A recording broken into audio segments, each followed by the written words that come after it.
Excuse me po, magtatanong lang po, mawalang galang na. Wala po kasi kaming chicken oil dun sa table namin. Hihingi lang po sana ako. Ha? Chicken oil? Bakit? Dahil buto-buto na yung manok mo. Para saan? Para yun naman yung ulamin mo ng ulamin kapag bubulos ka na ng madaming kanin. Alam ko na yung mga strategy yung ganyan.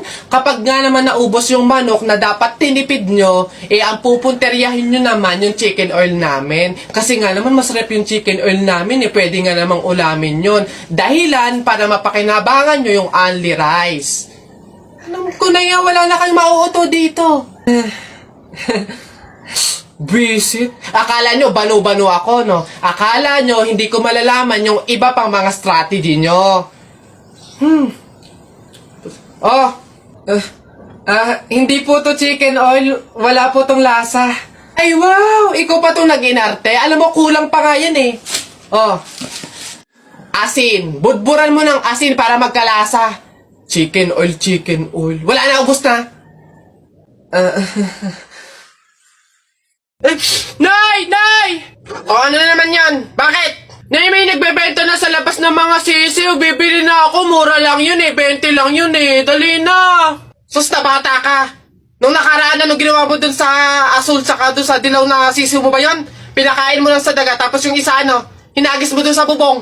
Ay nako, ikitumigil-tigil ka, pinapatay mo lang. Dati lang naman yun, Nay. Tsaka sisiw naman yun ng mga manok. Ngayon, itik na yung bibiling ko. Promise, aalagaan ko na talaga. Nako, ikaw na bata ka. Pag ito sinayang mo ulit, sinasabi ko sa'yo, huli mo na to, ha?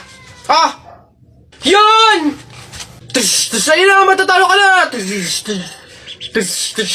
Yay! Nakalaban! Hey, pre. Bakit? Alam mo ba na pamahiin ng mga matatanda na pag daw may burol, bumulong ka dun sa patay ng kahit anong hiling mo, matutupad daw lahat yun. Ay, we? Sige nga, try nga. Ako muna. Wish ko sana magka-Ferrari ako, tapos 1 milyon, tapos mansion. Nice! Ako naman. Wish ko sana mabuhay ka. Sira ka, gagi, ba't yun yung winish mo? Hindi naman kasi totoo yan. Nagpauto ka na naman, paniwala ka na naman. Bitawan mo! Uy, ang ganda dito, tara, picture tayo. Let's go! 1, 2, 3. Ay, di ba bawal to? Alam ko pamahiin to na bawal mag-picture yung tatlong tao kasi mamamatay daw yung nasa gitna. So mamamatay ako? Mamamatay, paano na ako? Yung pangarap ko, paano yung pamilya ko, mamamatay ako? Uy, easy. Kasalanan nyo itong dalawa, ang kakapal na mukha nyo. Tinuring ko kayo kaibigan, tapos tinraidor nyo lang ako, pinagplanuhan nyo itong dalawa, ang kakapal. Aray ko, yung puso ko. Aray ko. Sige, nak, makakanak ka na ha, may pamahiin tayo dyan. Oo, Nay. Ano nga ulit yun? Huwag kang magagalit o maiinis kapag nanganganak ka na. Ha? Bakit? Kasi daw maaari magkaroon ng kapansanan yung anak mo. Kaya pigilan mong huwag magalit, huwag mainis. Sige. Pipilitin ko. Ayan na, ma'am. Nakikita ko na yung ulo. Konti na lang, ma'am. Iri pa na. Konti, ma. Ayan na. Ayan na.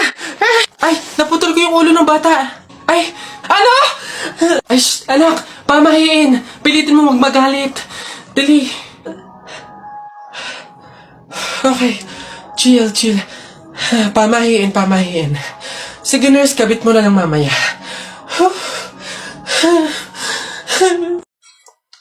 Excuse me. May tatanong lang sana ako. Ay, sige po. Ano po yun? Kaibigan kasi ako nung namatay. Ililibing na, di ba? Napansin ko kasi wala yung taga-sigaw.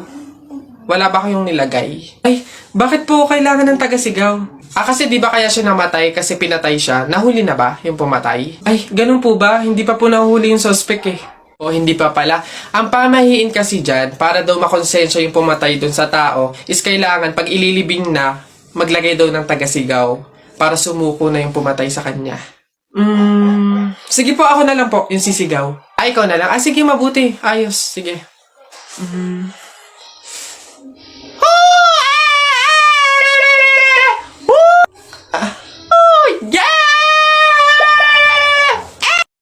Kamusta kayo? Na-miss ko kayo.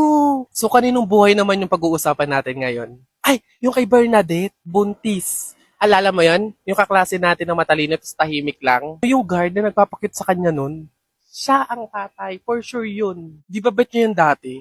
Bakla ba yun? Hindi babe. Ang narinig ko talaga, sabi, nakipag-break siya sa jowa niya ngayon na mahal siya. Tapos bumalik siya dun sa ex niyang parang tubo. Meron akong bet dun sa kabilang table. Tignan mo, hindi daw nakapagtapos yun. After ng graduate, hindi na daw nagtrabaho, tambay lang daw yun sa kanila. Babe, picturean mo ko para kunwari may pera. Papost ko to, magpapapansin ako sa dati kong friend. Ayun. Ayun ho. Ayan, magandang hapon po sa mga viewers natin dyan. Ano ho? Nandito po kami ngayon sa reunion ng aming pamilya. Eh, kung makikita nyo, ayan ho ang mga handa namin pagsasalu-saluhan mamaya. Eto nga ho, yung baboy na kinatay namin kagabi. Tsaka yung, uy! Kuya Alfred! Kaway naman dyan! Live tayo! Yan, ayos! Ayan ho, ngayon, kasama po namin makikita nyo dito sa live natin sa Facebook yung kamag-anakan ho, mga angkan, mga pamilya, mga pamangkin ho. Ayan. Magkakasama po kami ngayon sa aming reunion ng pamilya. Huh? Uy, Mare! Uy, Mare! Bakit? Eh, napapansin ko, ba't parang ang lungkot mo ngayon? Nako, Mare, minsan kasi naiisip ko kung makakapunta ba ako sa langit pag namatay ba ako, ganun. Sus, yun lang pala eh. Alam mo, may solusyon ako dyan sa iniisip mo. Ha? Solusyon? Ano naman yun, Mare? Eh, di ba mahiin? Alam mo, sabi kasi nila, 24 hours daw na bukas yung gate ng langit tuwing Pasko. So, kung sino daw yung namatay ng Pasko, eh, swerte daw yun kasi daw, diretso na daw agad sa langit yun. So, ano, Mare, tara na, let's G? Ha? Aba, sira. Ay, bakit, Mare? Ipatingin mo na yung utak mo. Hoy! Bata ka! Ano yung ginagawa mo? Bawal magwalis kapag may burol! Ay, ganun po ba? Sorry po. Pasensya na po. Teka. Party! Patay na siya. Dami kong pokso. Isa mo daw. Oh, naisang punta mo! Diyan lang sa palengke, bibili ng ulam at bigas. Naisama ako! Ikaw na bata kay tumigil-tigil ka ha. Magtututuro ka lang dun eh. Wala tayong pera. Hindi nga ako magkukulit! Hindi mo ako madadaan sa iyak-iyak mo dyan ha. Sinasabi ko sa'yo. Sama ako! Pagtingil ka dyan, kahit anong gawin mo, hindi ka pwedeng sumama.